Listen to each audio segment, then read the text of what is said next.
ہم کہتے ہیں لا الہ الا اللہ محمد رسولullah علی ولی اللہ. یہ ہم نے کلمہ اپنی طرف سے نہیں بنایا.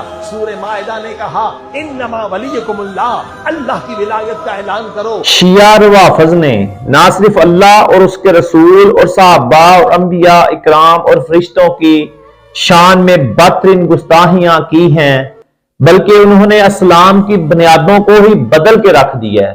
آج میں انہی کی کتابوں سے یہ ثابت کروں گا کہ اصل کلمہ کون سا ہے اور انہوں نے کہاں کہاں حدیث میں ڈنڈی ماری ہے اور یہ ذاکر بھولے بھالے مسلمانوں کو کیسے گمراہ کرتے ہیں. موضوع کو شروع کرنے سے پہلے امام جعفر صادق کا قول سناتا چلوں کہ امام جعفر صادق کا قول ہے، وہ فرماتے ہیں کہ لوگ جو بظاہر اہل بیت کے محب کہلاتے ہیں انہوں نے اپنے پاس سے باتیں اور حدیثیں وہ جو گھڑ لی ہیں اور ہم اہل بیت کی طرف منسوب کر دی ہیں.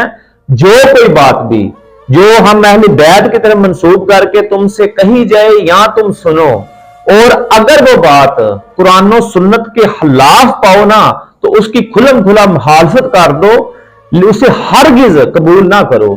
یہ شیعہ کی کتاب ہے رجال کشی، صفحہ نمبر 135 اور 195 پر یہ امام جعفر صادق قول آیا کہ ان لوگوں نے اپنے پاس سے باتیں اور حدیثیں گھڑ لی ہیں.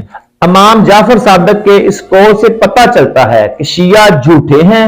انہوں نے اپنی کتابوں میں قرآن و سنت کی کھلم کھلا مخالفت کی ہے، جیسے کلمے کو تبدیل کر دیا ہے اور اذان میں بھی تبدیلی کر دی ہے. ہم اہل سنت و جماعت ہم حضرت علی رضی اللہ عنہ کو اللہ کا ولی تو مانتے ہیں، لیکن علی ولی اللہ کلمے اور اذان کا جز نہیں مانتے، اور نہ علی ولی اللہ کہنا ائمہ اہل البیت اور صحابہ کرام خلفاء راشدین کا نہ یہ طریقہ تھا. میں شیعہ کی ہی کتابوں سے ثابت کروں گا. اہل تشیع جو حضرات ہیں نا، ان کے پاس علی ولی اللہ اذان میں اور کلمے میں کہنے کی صرف ایک دلیل ہے، ایک حدیث ہے، اور اس حدیث میں بھی یہ ڈنڈی مارتے ہیں. وہ حدیث کیا ہے کہ یہ حضرت علی رضی اللہ عنہ نے ایک شخص سے 3 لفظوں پر بیعت لی، یعنی کہ لا الہ الا اللہ محمد رسول اللہ علی الوصی رسول اللہ. شیعہ اس حدیث سے اپنا کلمہ ثابت کرتے ہیں، لیکن یہ صرف بیعت تھی جو حضرت علی رضی اللہ عنہ نے ایک بندے سے لی.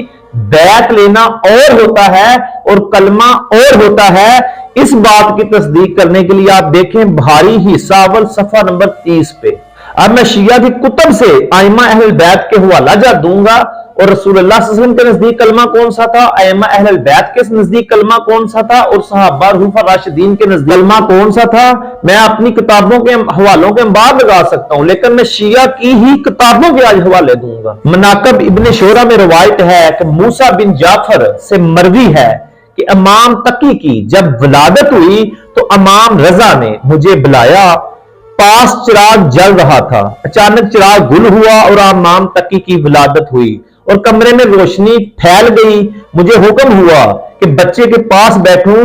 جب بیٹھا تو کیا دیکھتا ہوں، امام نے آسمان کی طرف نظر کی اور کہا اشہد ان لا الہ الا اللہ واشہد ان محمد رسول اللہ. یہ مجمع الفضائل میں آئی ہے. مناقب ابن شورہ میں موسیٰ بن جعفر سے یہ مروی روایت ہے امام تقی کی ولادت کے واقعے کی. شیعہ کتب قرب الاسناد میں ایک واقعہ درج ہے کہ جنگ بدر میں حضور صلی اللہ علیہ وسلم کے چچا حضرت عباس گرفتار ہو گئے. ان کے پاس کچھ دینار تھے. کہنے لگے اے اللہ کے رسول، ان کے سوا تو میرے پاس کچھ نہیں. تو آپ صلی اللہ علیہ وسلم نے فرمایا وہ کہاں ہے جو آپ میری چچی ام فضل کے پاس رکھ آئے ہیں. اور رسول اللہ صلی اللہ علیہ وسلم کا علم غیب کا یہ معجزہ دیکھ کر حضرت عباس رضی اللہ عنہ مسلمان ہو گئے. اور جب مسلمان ہوئے تب کلمہ کیا پڑھا، اشہد ان لا الہ الا اللہ واشہد ان محمد رسول اللہ. تب بھی علی ولی اللہ نہیں پڑھا. یہ کلمہ رسول اللہ صلی اللہ علیہ وسلم کے سامنے حضرت عباس رضی اللہ عنہ نے پڑھا. آگے بھی مجمع الفضائل صفحہ نمبر 210 پر ایک واقعہ درج ہے کہ رسول اللہ صلی اللہ علیہ وسلم کی چچی فاطمہ بنت اسد حضرت علی کی والدہ جب مسلمان ہوئی نا تو رسول اللہ صلی اللہ علیہ وسلم نے ان کو کون سا کلمہ پڑھایا. آپ سے فرمایا میں یہ آپ کو اس شرط پر دوں گا، یعنی حرمہ جس کی خوشبو مشک و عنبر سے بھی زیادہ ہے، تم یہ کلمہ پڑھو اشہد ان لا الہ الا اللہ واشہد ان محمد رسول اللہ.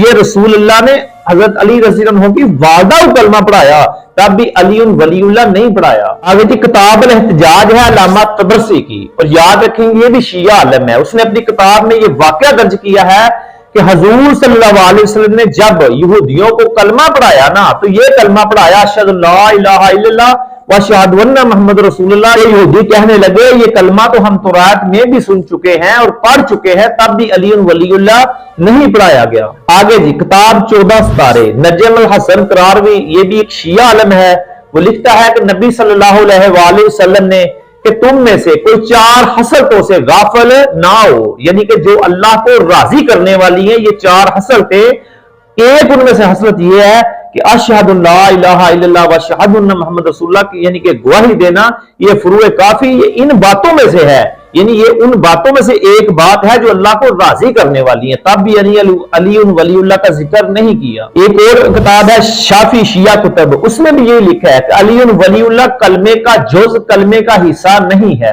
آگے جی کتاب 14 ستارے، باب ولادت نبی صلی اللہ علیہ وسلم کے وقت مختلف واقعات کا ظہور میں روایت ہے کہ جب نبی صلی اللہ علیہ وسلم پیدا ہوئے تو آسمان کی طرف چہرہ مبارک کر کے بلند آواز میں تکبیر کہی اور لا الہ الا اللہ محمد رسول اللہ کہا، یہاں بھی علی ولی اللہ نہیں کہا۔ آگے جی تحفۃ العوام مقبول باب الباب، یہ شیعہ کتاب ہے، اس میں روایت ہے کہ جو شخص نیا کپڑا پہنے اور وہ یہ کہے لا الہ الا اللہ محمد رسول اللہ تو سب آفتوں سے محفوظ رہے گا، یہاں بھی علی ولی اللہ نہیں پڑھا گیا۔ ایک اور کتاب ہے شیعوں کی بحر الانوار، یہ حضرت موسیٰ کاظم کے حالات پر لکھی گئی ہے کہ حضرت موسیٰ جعفر نے کہا کہ جب امام تقی کی ولادت ہوئی تو انہوں نے بھی یہی کلمہ پڑھا کہ لا الہ الا اللہ محمد رسول اللہ، تب بھی علی ولی اللہ نہیں کہا۔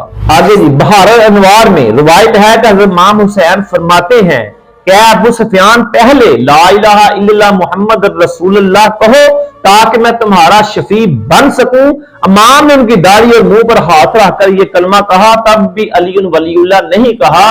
آگے جی بحر الانوار امام مہدی کے باب میں روایت ہے کہ نبی صلی اللہ علیہ وسلم نے فرمایا کہ اگر ایمان لانا چاہتا ہے نا تو پڑھ لا الہ الا اللہ محمد رسول اللہ، تب بھی علی ولی اللہ نہیں پڑھا۔ میں نے کثیر حوالہ جات، ابھی تو بہت زیادہ ہے لیکن ویڈیو لمبی ہو جائے گی، کثیر حوالہ جات میں نے شیعہ کتب سے دے دیے کہ ائمہ اہل البیت کا کلمہ اور اذان میں جز بنانا، اس کو ایک حصہ بنا لینا، ایک پارٹ بنا لینا، ائمہ اہل البیت اور صحابہ کرام حضرت علی رضی اللہ عنہ کسی کا طریقہ نہیں تھا، یہ شیعوں نے اپنا گھڑا ہوا ہے۔ اور امام جعفر صادق کو میں بتا چکا ہوں کہ امام جعفر صادق نے کہا کہ ان لوگوں نے اپنے پاس سے حدیثیں اور باتیں گھڑ لی ہیں، اور جو قرآن و سنت کے علاوہ اس کو بالکل نہ مانو، اور یہ سازگار ہے، یہ کلمے میں اور اذان میں تبدیلی یہ بدعت ہے، انہوں نے اپنے پاس سے گھڑی ہوئی ہیں۔ یہ بھی ہو سکتا ہے جو علماء کرام نے کہا جو 3 لاکھ انہوں نے جو روایات جھوٹی گھڑی ہیں ان میں سے ایک یہ بھی ہو، لیکن ائمہ اہل بیت کا اور رسول اللہ صلی اللہ علیہ وسلم کا اور صحابہ کرام کا خلفۂ راشدین کا یہ طریقہ نہیں تھا۔ اور ہم الحمدللہ سنی اہل سنت و جماعت حنفی بریلوی، ہم علی ولی اللہ، علی کو حضرت علی رضی اللہ عنہ کو اللہ کا ولی تو مانتے ہیں، لیکن علی ولی اللہ کلمے اور اذان کا جز نہیں مانتے، کیونکہ بات وہ مانی جائے گی جو رسول اللہ صلی اللہ علیہ وسلم کی شریعت کے مطابق ہوگی۔ اور میں نے کافی حوالات آپ کو دے دیے شیعہ کتب سے کہ علی ولی اللہ نہ کلمے کا جز ہے اور نہ اذان کا جز ہے، یہ صرف شیعوں کی من گھڑت باتیں ہیں جو دین میں انہوں نے بدعات ایڈ کی ہیں۔